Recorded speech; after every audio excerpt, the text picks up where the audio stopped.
Hello again, everybody. Welcome back to 15 Good Minutes. It's your guy, Coach B. I'm here with Freddie. How you doing, buddy? Pretty good, and you?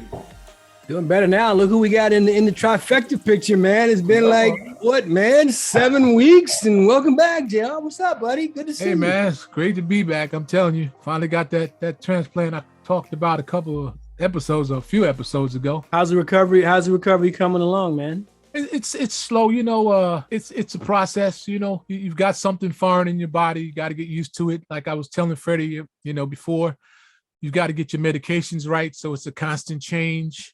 I'm going like every week. You got to keep all your numbers every day, your temperature, your weight, your blood pressure, your blood sugars, so they just want to get you right so they can take you off a lot of the pills. And eventually I'll end up just taking like maybe 1 or 2 pills, so trade-off is good, so how do you measure like your incremental coming back to success, as it were? Is it measured in weeks, months? You know what I mean? Like, what do you see as measurable points of success? They say it should take about a year to really get right. But everybody's different, you know what I'm saying? I do. So I measure right now by my progress. When I first came home, I could barely walk 10 steps before I was, tired. What I'm saying? Yeah. But now I'm walking, I'm going to the store and stuff like that. Still have to be concerned about people and their viruses, Right. Because the immune system has been kind of knocked out. So I got to build it back up. I'll be off for another like 6 or 7 weeks, and then I'll be back to at least working again. I got to tell you, man, it's really good to see your face over the last 7 weeks. We've gotten a lot of, get wells, and we're thinking about you and prayers and stuff from people in the community. I thought it was really good to see the amount of concern, that our viewers had for you, man. So, on behalf of all of them, really glad to see you here today, man. It's good to have you back.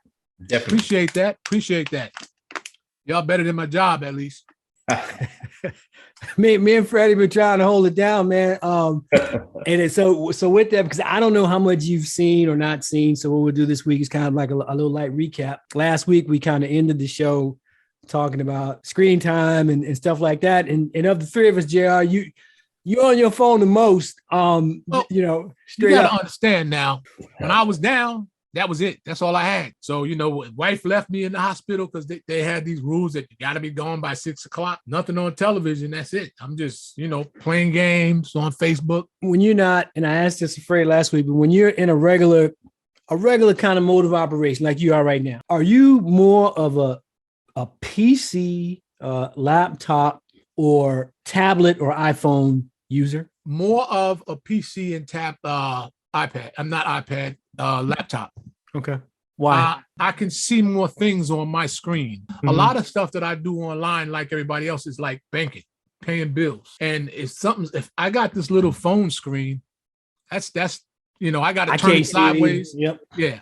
Since you've been out, have you had an opportunity to check out any sports? And if so, which ones? Really, even the NBA playoffs, I was out for that. On the 6th was a Friday, my birthday. Saturday the 7th, they called me up early in the morning.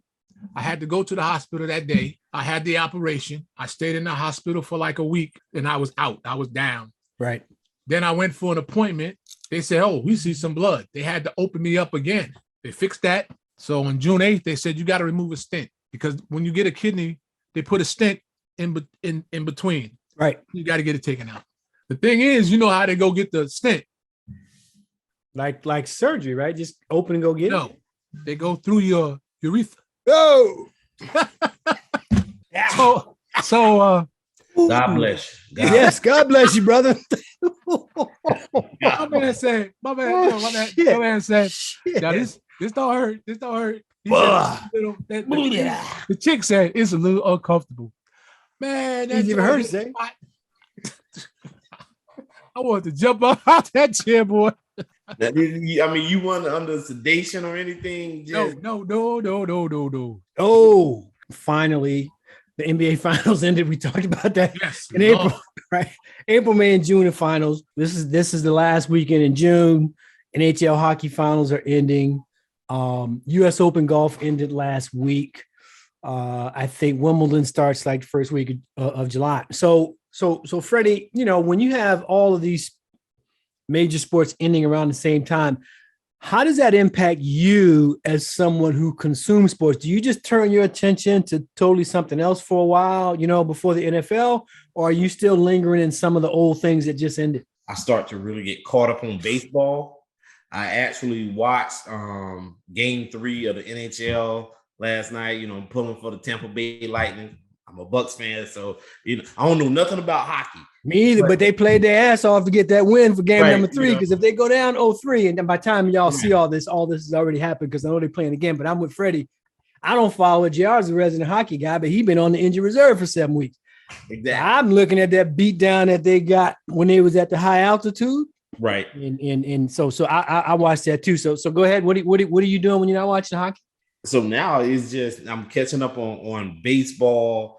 I've already started to start planning things regarding fantasy football, keepers, guys that's on my draft list, on my do not draft list, just trying to get ahead of it. And then, because if you look at it, we're in the middle of June now, right?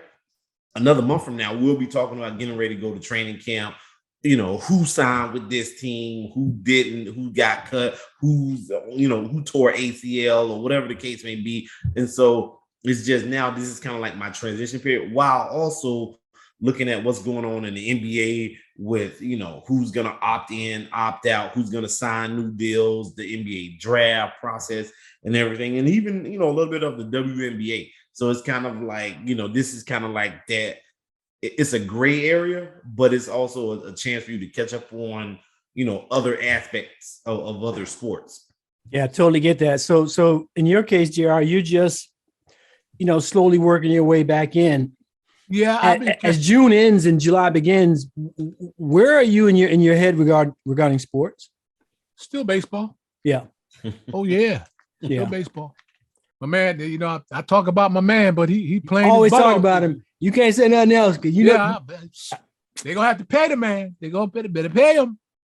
I read something. I want to say, and this probably changed by the time we go on air, JR, but I want to say a couple of days ago, them cats got 50 wins already. Yeah. And the significance of 50 wins before the All-Star break. And I told JR this. I'll share with the audience now. I don't think the Yankees can continue this pace. Exactly. Yes. But it's very impressive. But what you have to watch, you guys are both watching baseball, what I'm looking at is there's some other teams doing quite well that are like right there on their ass in the American and international as well. Are you in tune with those other teams as you are the Yankees? Oh yeah, I'm watching. You want to know why? Because teams have come back before. You build up that distance. But now you got to keep it. And I've seen teams go before. You guys probably seen teams win 104 games and still lose it all. I think the one that comes to mind for me the most, to your point, JR, is most recently when there was like a playing game between the San Francisco Giants and the Dodgers. Both of them had over 100 wins, but because it was both in the West, it came down to one game, and I think the Giants lost, and they had a great year that year. Yeah. So I'm with you on that. I just feel like right now the Yankees, they appear to be playing like they're playing with house money. Their look relaxed. Their pitching is holding them up. Judge is playing well, and that what's the shortstop, Kalefa? The new guy. Yeah. Yes. And that dude can play some shortstop. Yeah. Ooh. I think to your point, and to Freddie's as well, I think there's a lot of good baseball on. To be honest with you guys, for most of the NBA playoffs, if there was a good baseball game on, I'm over there anyway, because I've already kind of sort of transitioned into baseball. I try to use this time of the year to maybe do some other things and not be as glued to the set for sports and stuff, because it's nice outside and getting out and doing some things. What I will watch, yeah. What I will watch is baseball and some tennis. And for the audience that doesn't know, Freddie is like, honestly, I think he's year round NFL. So he's the only one of the three of us that really gives a shit about training camp and who draft. went to it. I mean, I'm not thinking. And here's the thing, JR. I guarantee you, before July is over, I'm gonna get an email from ESPN saying your commissioner done set the such and such and the so and so. And every year I'd be like, Freddie, it's July. But his mind is a football mind, much the way that JR's is a baseball mind. And that's one of the things I really like about the dynamic that we have. As we get into September, this show will shift to Freddie because, you know, he's just got a great football mind. But I've always been amazed at how much he follows the game, JR, when there is no game being played. I mean, like it's June and July, and he's following all these little roster moves. Oh no, I can tell because you know Freddie's the only person I know that be telling you how much people get paid, why, how, and all. I'm like, God damn. Those are moves that create the forecast of a team. I mean, that's just what it is. You know, every sport has those moves, though, right? You know, yeah.